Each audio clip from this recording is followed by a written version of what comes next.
Alright guys, now we're going to be covering question number 4, which is the external surface of the cranial base. In the previous question, we looked at the internal surface of the cranial base from a superior view after removing the skull cap, which is the calvaria. Now we're going to look at the external surface, okay? Now the external surface is a bit tricky because there's really no good illustrations, and you really don't know what to say, okay? But as I read in the Green Faculty book and I looked online, I was able to come up with a few things that you can say about it. So with this question, you're going to have to use imagination because there's really no good illustrations. So let's real quick, before we start, let's go back to page 13 and we look at the fossae. The concept is still the same. You have your anterior cranial fossa, you have your middle cranial fossa, and you have your posterior cranial fossa. Except we're looking at it from an external view. And we're going to talk about what are below each cranial fossa. Okay? So quickly jump to page number 4. Okay? Page number 4. And beneath the anterior cranial fossa, you know you're going to have the splenoid cranium, which are basically your facial bones. Okay, you're going to have your palatine bone, your maxilla bone, you're going to have your mandibular bone, you're going to have your lacrimal, and you're going to have your nasal cavity in your orbit. Okay, that's going to be your spongiocranium, and all those things pass below the anterior cranial fossa. Okay, then if you flip the page, it'll be easier to imagine this with a better picture.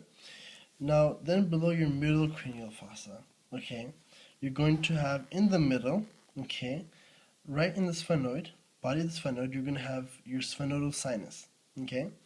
Then in your sphenoidal sinus, then lateral to it a little bit, you're going to have your cartilaginous part of the nasopharynx. Lateral to that, you'll have your pterygopalatine fossa right here. Lateral to that, you'll have your infratemporal fossa. And lateral to that, you should have your temporomandibular joint right there. Okay? So basically, you start from the middle and you go laterally, and you start with your sphenoidal sinus and you end at the temporomandibular joint. That's it, and that would be under your middle cranial fossa. Okay? Then for your posterior cranial fossa, which would be somewhere here, right here, posterior cranial fossa, you're going to have the parapharyngeal space. Behind the parapharyngeal space, you'll have the attachment of the pharynx.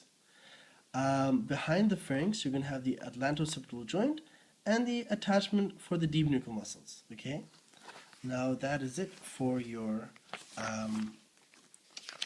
That's pretty much it for your cranial base, external view. But I would advise you guys, if you guys have time, go to page 12 and quickly just list out, I guess we could do them right now. We're just going to quickly, if the professor would ask you, pulls out the skull and ask you to identify things, I think it's quickly advisable that we go through this. So right here you have your incisive fossa. Incisive fossa is going to be passage for the nasopalatine nerve. You're going to have passage for the nasopalatine nerve and the sphenopalatine vessels. You have your greater and you have your lesser palatine foramina.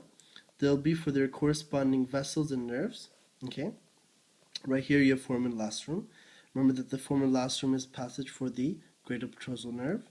You have your foramen ovale, which is passage for the mandibular nerve. And I forgot to mention the fact in the previous video that not only the mandibular nerve, but also the lesser petrosal nerve passes through here. Okay, foramen ovale. And then you have your little guy, foramen spinosum, and you have your middle meningeal vessels passing through. Also, in the foramen ovale, I forgot to mention that it has the accessory meningeal artery passing through. Okay, right here you have your carotid canal, if I'm not mistaken. Carotid canal will be passage for the internal carotid artery, and if you guys remember from neuroanatomy that you have your internal carotid artery plexus, which gives off branches to the corticotympanic nerve, which gives off a branch to the tympanic plexus. Then you have your jugular fossa, which is this thing right here. The The jugular fossa is passage for cranial nerves 9 through 11, and also the beginning for the internal jugular vein. And in between you have your little tympanic canal, and the tympanic canal is for the tympanic branch from the inferior ganglion going to the tympanic plexus. Okay, so let's just give them more attention right there, that little spot right there. Okay, now you have another foramen right here. Remember, this is a mastoid process, so we're going to have two foramina and also one down here. Okay, and these are all mastoid associated foramina. Right here you have your mastoid canal. Mastoid canal is important because it has the auricular branch coming from the vagus nerve. Okay, it's going to pass through the mastoid canal and it's going to reach the external acoustic meatus after passing through the tympanomastoid fissure. You're going to have your stylomastoid foramen, which is basically the exit of the facial nerve, and then it's going to give off its branches to like stapedius muscle, posterior belly of the gastric. It's going to give off its pes anserinalis across the face. Then you have your mastoid foramen. The mastoid foramen is going to be the passage for the posterior meningeal artery.